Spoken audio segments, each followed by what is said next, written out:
বাংলাদেশ জাতীয়তাবাদী দল বিএনপির ভারপ্রাপ্ত চেয়ারম্যান জনাব তারেক রহমান কর্তৃক 13 জুলাই 2023 তারিখে জাতির সকলের উত্থাপিত রাষ্ট্র ব্যবস্থার আমাদের একটি দফা মানে বাংলাদেশের সংস্কার প্রয়োজন। সংস্কারের একটি কথা দেওয়া আছে জানার জন্য সাধারণের সাথে আমরা প্রচার করছি।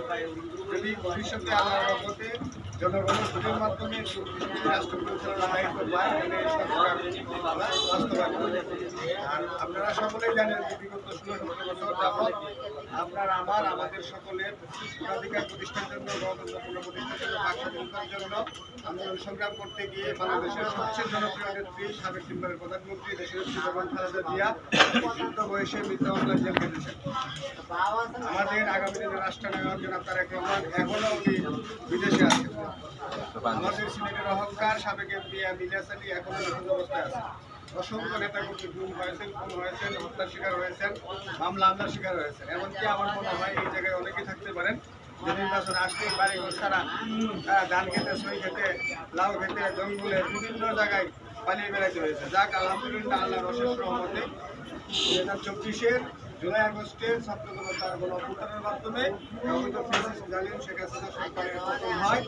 এখন আমরা সবাই ব্যক্তি সবাই আশা করছি যে আগামী যে বাংলাদেশ হচ্ছে সেই বাংলাদেশগুলো হিসাব নিকাশ থাকবে না, হানাহানি থাকবে না, বিরোধী মতগুলো দমন থাকবে।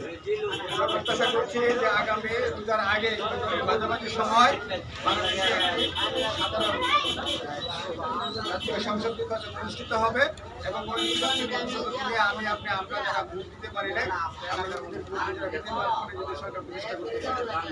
সবসময় চাই যে জনগণের অধিকার প্রতিষ্ঠিত হবে। এই জন্য বাংলাদেশ চেয়ারম্যান বারবার বলেছেন যে আপনাদের এমন কোনো কথা নয়, যাকে ভালো লাগবে যে ভালো লাগবে, আপনার যাকে পছন্দ আপনি তাকে করবেন, আপনার ভোট আপনি দেবেন, আপনার পছন্দ এবং জনগণের রাষ্ট্র ধন্যবাদ আমার কথা শোনার জন্য। আপনাদের কাছে দোয়া চাই, সবাই দোয়া করবেন সুস্থ হয়ে বাংলাদেশ থেকে একটা ভালো জায়গায় রেখে যেতে পারে। ভালো থাকবেন, সুস্থ থাকবেন। আসসালামু আলাইকুম।